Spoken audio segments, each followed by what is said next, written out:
Bismillahirrahmanirrahim. Assalamualaikum warahmatullahi wabarakatuh. Anak-anakku, pada kesempatan kali ini kita akan belajar di kelas 3. Pelajaran ke-12 yaitu materi kisah keteladanan Nabi Ibrahim alaihi salam dan Nabi Ismail alaihi salam. Adapun submateri yang akan kita bahas adalah mengenai kisah keteladanan Nabi Ibrahim alaihi salam. Nah, mengingatkan saja ya, bagi kamu yang belum subscribe, silahkan subscribe dulu. Pencet tombol like dan share channel Guru Cerdas agar channel ini dapat terus berkembang dan memberikan manfaat bagi kita semua.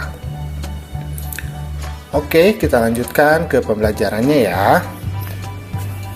Nabi Ibrahim ini dilahirkan di Babilonia. Nah, sekarang ini negara Irak ya. Ayahnya Nabi Ibrahim bernama Azar bin Nahur. Kala itu, kerajaan Babilonia ini dipimpin oleh seorang raja yang sangat zolim, jadi sangat kejam ya, yaitu Raja Namrud bin Kan'an bin Kus namanya. Nah, Babilonia ini adalah negeri yang kaya. Rakyatnya hidup makmur, tetapi mereka tidak mengenal Allah. Penduduk Babilonia ini justru menyembah patung. Nah, yang lucunya adalah patung-patung itu dibuat oleh mereka sendiri. Nah, sampai sekarang peninggalan dari kerajaan Babilonia ini masih bisa kita temukan ya di Irak ya. Nah, Nabi Ibrahim ini memiliki anak yang bernama Ismail dan Ishak. Antara Nabi Ismail dan Nabi Ishak ini berbeda ibu, tetapi ayahnya tetap sama ya, Nabi Ibrahim. Nah, ibunda dari Nabi Ismail bernama Hajar dan ibunda dari Nabi Ishak ini bernama Sarah. Menurut riwayat, keturunan Nabi Ishak alaihi salam kemudian ini menurunkan Nabi Musa alaihi salam, yang nantinya kita mengenalnya sebagai Bani Israel. Dan dari keturunan Nabi Ismail alaihi salam ini kemudian menurunkan Nabi Muhammad yang kita kenal sebagai bangsa Arab. Oleh karena itu, Nabi Ibrahim alaihi salam ini dikenal sebagai bapaknya para nabi, karena semua nabi ini setelah Nabi Ibrahim itu merupakan satu garis keturunan dengan beliau.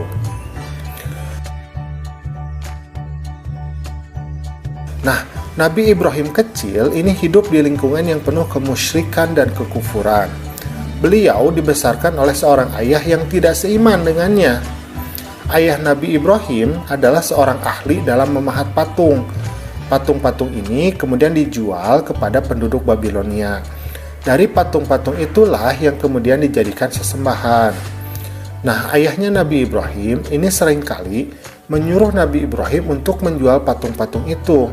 Namun, berkat bimbingan Allah, Nabi Ibrahim secara halus mampu menolak perintah ayahnya. Menurut Ibrahim kecil, kebiasaan penduduk Babilonia, termasuk ayahnya sendiri, adalah hal yang keliru ya, atau salah.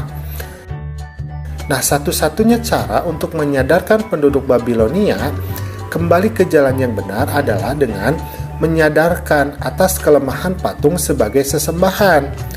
Hanya Allah Subhanahu wa Ta'ala yang Maha Esa dan Maha Kuasa yang berhak disembah, bukan patung-patung tersebut. Dialah pencipta alam semesta beserta isinya. Patung-patung itu tidak dapat membela dirinya sendiri, apalagi membela kawannya. Masyarakat Babilonia sudah lama sebagai penyembah bintang-bintang dan patung-patung. Nabi Ibrahim terus berusaha mencari kebenaran agama yang dianut oleh keluarganya. Ketika malam telah gelap, Nabi Ibrahim menyaksikan sebuah bintang. Dia sempat berpikir bahwa bintang itu Tuhannya.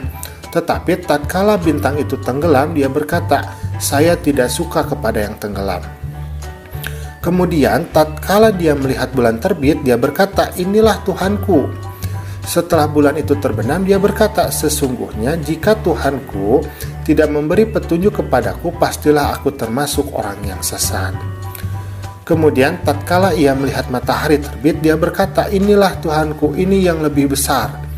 Tatkala matahari itu terbenam, dia berkata, "Hai kaumku, sesungguhnya aku berlepas diri dari apa yang kamu persekutukan.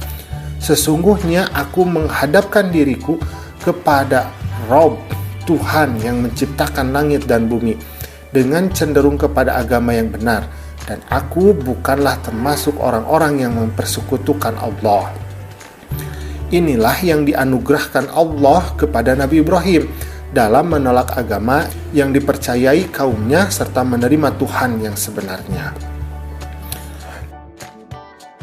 Dalam Al-Quran, surat Al-Baqarah ayat 260 dijelaskan bahwa Nabi Ibrahim berdoa kepada Allah, memohon supaya diperkenankan melihat kekuasaan Allah. Ya Allah, perlihatkanlah kepadaku bagaimana Engkau menghidupkan makhluk yang sudah mati. Demikian suatu hari Nabi Ibrahim pernah berdoa. Keinginan itu pun dikabulkan. Kemudian Allah menyuruh Nabi Ibrahim menangkap 4 ekor burung. Setiap burung diberikan tanda masing-masing. Selanjutnya burung itu kemudian disembelih dan dicincang. Bagian-bagiannya dicampur satu sama lain. Potongan tubuh ke-4 burung itu kemudian dibawa, lalu diletakkan di puncak 4 buah bukit. Ke-4 bukit itu letaknya berjauhan satu sama lainnya. Kemudian Allah memerintahkan kepada Nabi Ibrahim untuk memanggil burung-burung itu. Maka dengan izin Allah, burung-burung itu ternyata mampu menyatu kembali dan hidup kembali. Semuanya utuh seperti sedia kala. Allah Maha Kuasa atas segala sesuatu, tidak ada yang sanggup menghalangi kehendaknya. Hanya dengan kata kun, jadilah, hal yang dikehendaki pun pasti akan terjadi. Allah Maha Kuasa menghidupkan yang mati sangatlah mudah baginya. Nabi Ibrahim telah melihatnya sendiri, maka hatinya pun semakin mantap, keyakinannya makin kuat, keimanannya makin hebat. Nah, ayahnya Nabi Ibrahim ini, Azar, tidak hanya membuat patung, tetapi ia juga menyembah patung. Sebelum berdakwah kepada penduduk Babilonia, Nabi Ibrahim harus menyadarkan dulu ayahnya. Berdakwah kepada ayahnya tentulah tidak mudah, karena ayahnya ini tetap bersikukuh dengan keyakinannya. Usaha Nabi Ibrahim sudah maksimal, tetapi Allah yang menentukan. Sebagai seorang anak, Nabi Ibrahim sangat ingin menyelamatkan ayahnya. Tetapi sikap ayahnya yang menolak ajaran Allah tidak membuat Nabi Ibrahim larut dalam kesedihan. Sikapnya tetap teguh untuk menyebarkan pesan-pesan Allah Subhanahu wa Ta'ala.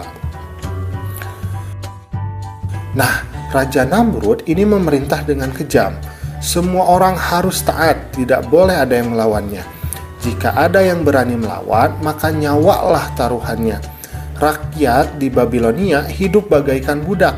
Nah, keadaan tersebut tidak membuat Raja Namrud puas. Ia merasa dirinya layak disembah. Ia ingin menjadi Tuhan. Ia berpikir rakyat pasti mau menyembahnya. Patung-patung yang tak bernyawa saja disembah, apalagi raja yang sangat berkuasa. Nabi Ibrahim ini berdakwah tidak kenal lelah. Tetapi penduduk Babilonia tetap menolak keras. Mereka tetap pada keyakinannya untuk menyembah patung-patung yang mereka buat sendiri. Namun, Nabi Ibrahim tidak kehilangan akal. Ada rencana lain. Mungkin saja penduduk Babilonia ini memerlukan bukti. Orang-orang Babilonia mempunyai suatu tradisi yaitu setiap tahun mereka pergi untuk meninggalkan negerinya dan berburu binatang. Nah, sewaktu Raja Namrud dan kaumnya meninggalkan negeri Babilonia, maka kampung mereka pun ditinggalkan kosong. Kemudian kesempatan tersebut dipergunakan oleh Nabi Ibrahim untuk menghancurkan patung-patung Raja Namrud dan kaumnya. Dengan kampak yang telah dipersiapkan, maka Nabi Ibrahim ini menghancurkan patung-patung itu satu persatu. Hanya satu patung yang paling besar yang tidak dihancurkan. Lalu kampak yang dipergunakan menghancurkan patung-patung itu kemudian dikalungkan di leher patung yang paling besar tadi. Nah, ketika Raja Namrud dan kaumnya datang ke pusat pemujaan, maka betapa terkejutnya mereka semua karena patung-patung sesembahan mereka itu sudah hancur. Maka tak pelak lagi Ibrahimlah yang dituduh. Nabi Ibrahim akhirnya dipanggil dan diadili. Raja Namrud bertanya kepada Nabi Ibrahim, "Apakah kamu yang menghancurkan patung-patung sesembahan kami?" Maka Nabi Ibrahim menjawab, "Aku pikir barangkali berhala besar itulah yang melakukannya. Bukankah kampak yang ada di lehernya yang membuktikan perbuatannya?" kata Ibrahim. Maka Raja Namrud menjawab, "Mana mungkin berhala bisa berbuat seperti itu?" kata Raja Namrud. "Kalau begitu, mengapa engkau menyembah patung yang tidak bisa berbuat apa-apa?" kata Nabi Ibrahim. Mendengar pernyataan Nabi Ibrahim, orang-orang yang menyaksikan banyak yang sadar. Selama ini mereka telah menyembah patung-patung yang tidak bisa berbuat apa-apa, tidak bisa melihat, tidak bisa mendengar, tidak bisa berbicara. Maka melihat keadaan demikian, Raja Namrud semakin murka.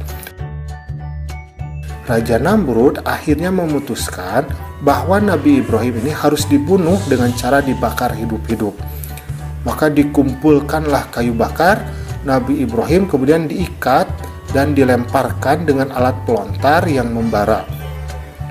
Api pun menjalar mendekati Nabi Ibrahim, akan tetapi ia tetap tenang. Hatinya bertawakal, ia yakin pasti Allah akan menolongnya. Allah Subhanahu wa Ta'ala pasti menolong orang yang berjuang di jalannya. Ketika api menyala makin besar, Raja Namrud dan pengikutnya tertawa riang. Mereka menyangka bahwa Nabi Ibrahim telah hancur menjadi abu. Akan tetapi betapa terkejutnya mereka ketika melihat keajaiban yang tidak disangka-sangka. Setelah apinya padam, Nabi Ibrahim tiba-tiba berjalan keluar dari puing-puing pembakaran api dengan selamat, tanpa luka sedikit pun. Maka Allah menunjukkan kekuasaan dan kasih sayangnya kepada Nabi Ibrahim dan kaumnya.